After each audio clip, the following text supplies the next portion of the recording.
At 1 a.m. my parents texted. We know you spent $520,000 to save our house, but your sister doesn't want you at Thanksgiving. I just replied. Noted that was the night they realized I was done, being taken for granted. What happened next shocked them. The text came at 12:43 a.m., glow slicing through the darkness of my downtown loft in Seattle. Sweetheart, we need to talk about Christmas. Your sister, Chloe, has everything perfectly planned. She feels it's best if you don't come. I froze rereading the message, as if the words might rearrange themselves into something sane. My name is Emma Caldwell. I'm 34 years old and I had just received the coldest message imaginable from the parents whose mortgage I paid off 6 months ago. Another ping, Chloe says your presence might make things awkward. She's inviting some big names from her firm. Please understand. Chloe had said that my younger sister had always been the family star, the charming one who just needed time to find her path, even when she quit law school halfway through, or racked up $60,000 on my parents' credit cards for networking trips. They worshipped her. Meanwhile, I'd spent 15 years grinding in tech, living in jeans and thrifty coats, funneling every dollar into savings, when mom and dad nearly lost their lakefront home thanks to Chloe debts and their own bad investments. Guess who? They called me. I wired $520,000 without blinking, emptying my brokerage account and selling the small rental property I'd worked a decade to buy. We'll pay you back, Emma. You saved us. That's what they said, crying into my shoulder, you're a rock. Now, half a year later, I was being disinvited from Christmas in the very house I had saved because Chloe wanted to play hostess for her colleagues. Another message chimed, Chloe planned a sophisticated evening. She's really blossomed into such an elegant woman, blossomed. The same woman who once called me a control freak for asking when she'd return the $8,000 I lent her. The same sister who accused me of being stingy for refusing to co-sign her 4th car loan after she trashed the previous 3. They called it keeping the peace. Whenever I held Chloe accountable when I spoke up about responsibility, I was negative. I sat at my desk and opened the safe. It was a slim folder when they didn't know existed. 6 months ago, when I saved their home, my attorney had insisted on something ironclad. They'd been so desperate for help. They signed without hesitation. My phone buzzed again. This time I smiled. This time it was Chloe herself. Sis, hope you understand about Christmas. My boss and his wife are coming and I really need to make a good impression. You can be intense sometimes. Then the follow-up. We can totally do lunch next week.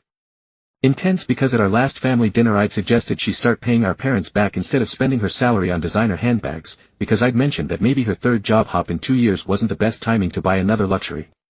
Subi sat at my desk, opened my laptop and typed a single word into the family group chat. Then I called my lawyer, Mark, sorry to wake you, but start the proceedings. The house, he asked, yes, no, I don't want to wait until after the holidays. I could almost hear Chloe's voice in my head, laughing, calling me dramatic, telling mom and dad I was jealous of her success. But I wasn't being dramatic, I was done being the quiet one. After hanging up with Mark, I opened a folder on my desktop labeled evidence.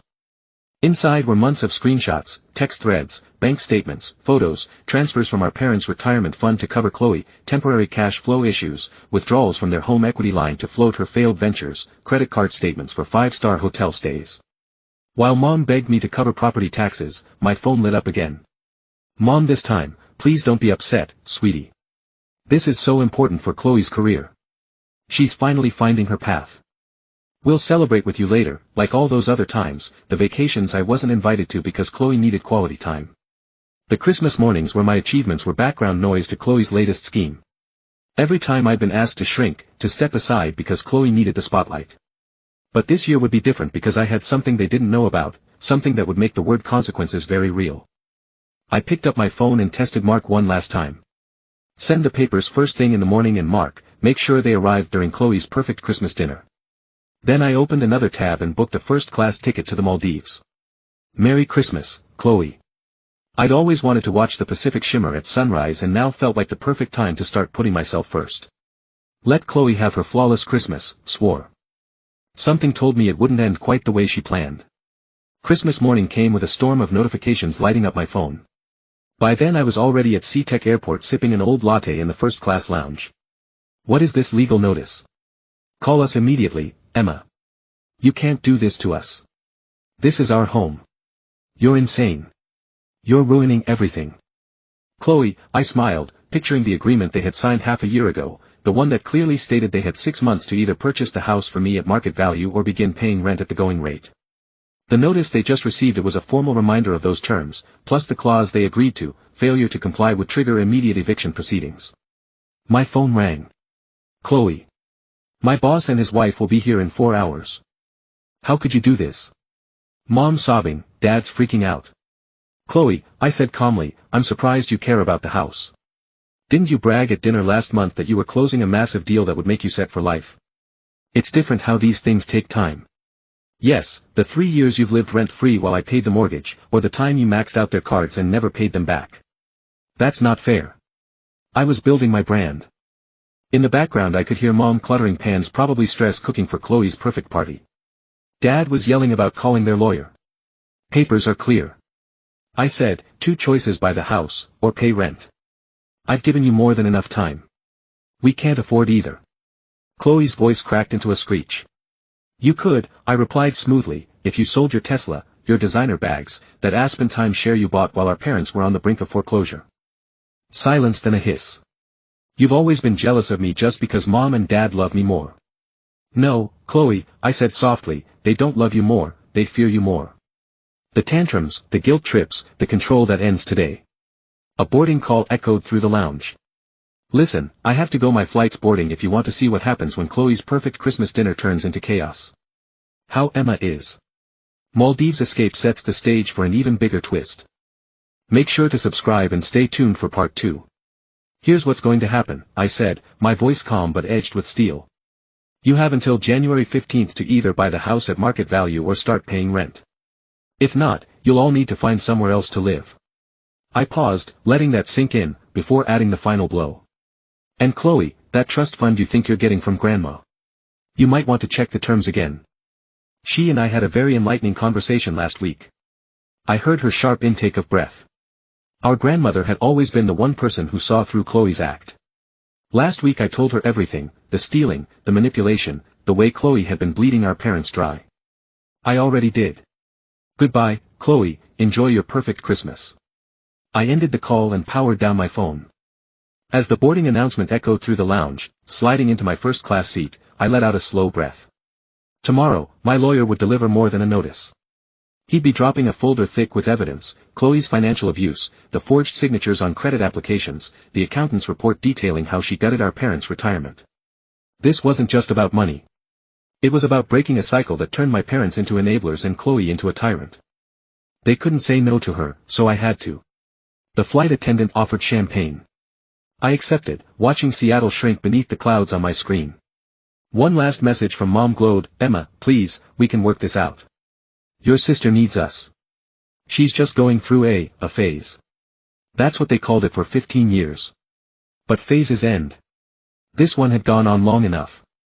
I closed my eyes, picturing Chloe scrambling to explain to her boss why her sophisticated Christmas dinner had erupted into chaos.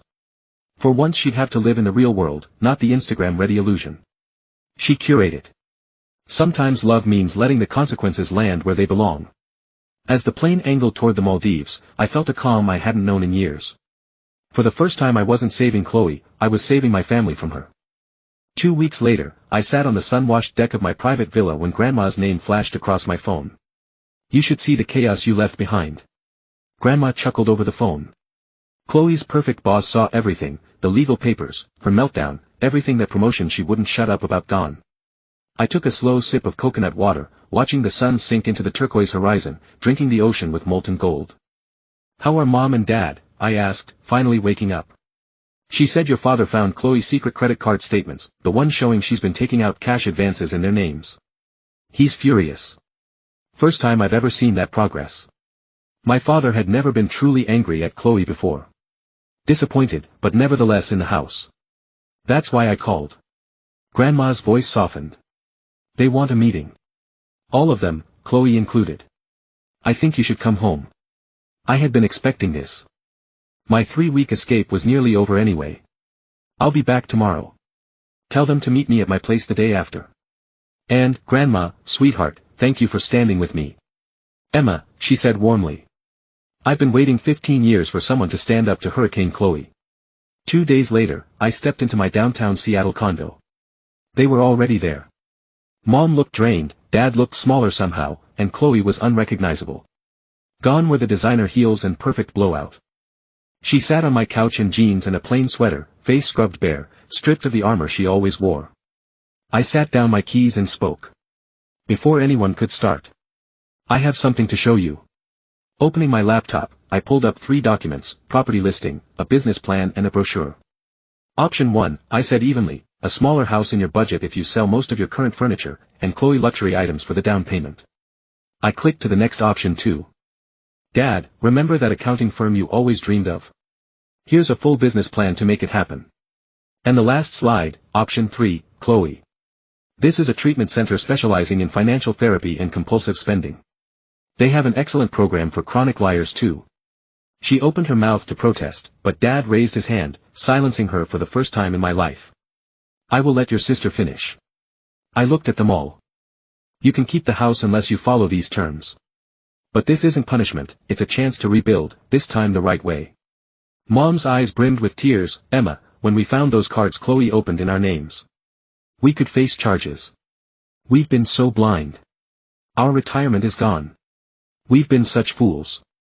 Dad said quietly, his voice cracking in a way I'd never heard before. I've already spoken to the credit card companies.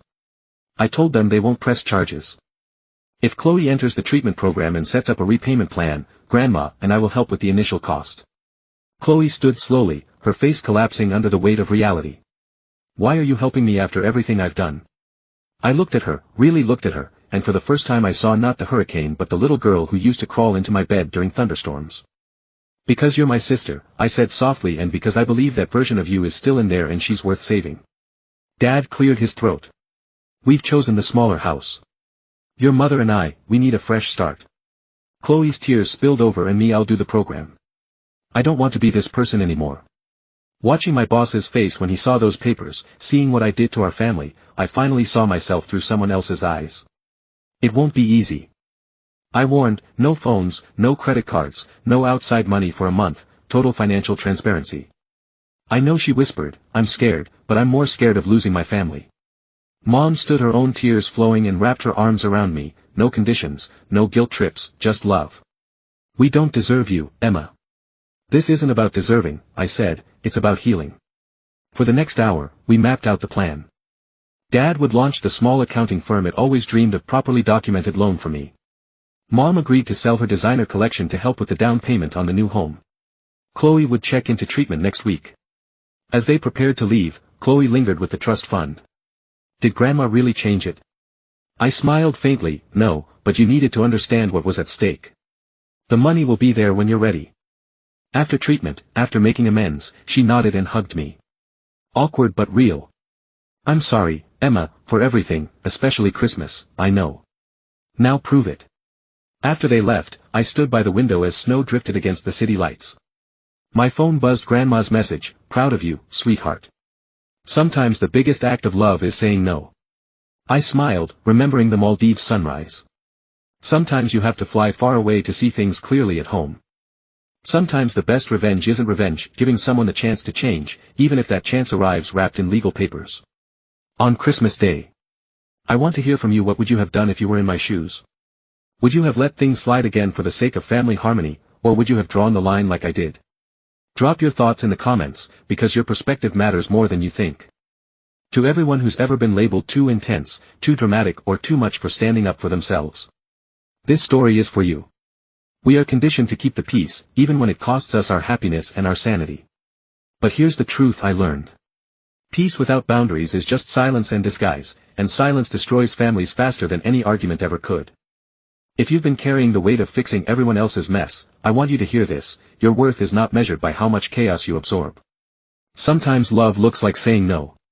Sometimes the kind of thing you can do for the people you care about is to let them face the consequences of their own choices. It's not cruelty, it's accountability. So if this story resonated with you, hit that subscribe button and join me on this journey, because the next chapter, bigger than anything you've seen yet. Support me by leaving a comment for Chloe. What advice would you give her as she begins her treatment? And share your advice for anyone stuck in the cycle of enabling toxic behavior. It's one boundary you've set that changed your life. Remember this: boundaries are not walls, they're bridges to healthier relationships. Sometimes, the only way to protect your peace is to take the hardest step first. Subscribe, share your wisdom below, and let's keep this conversation going, because change starts when we speak.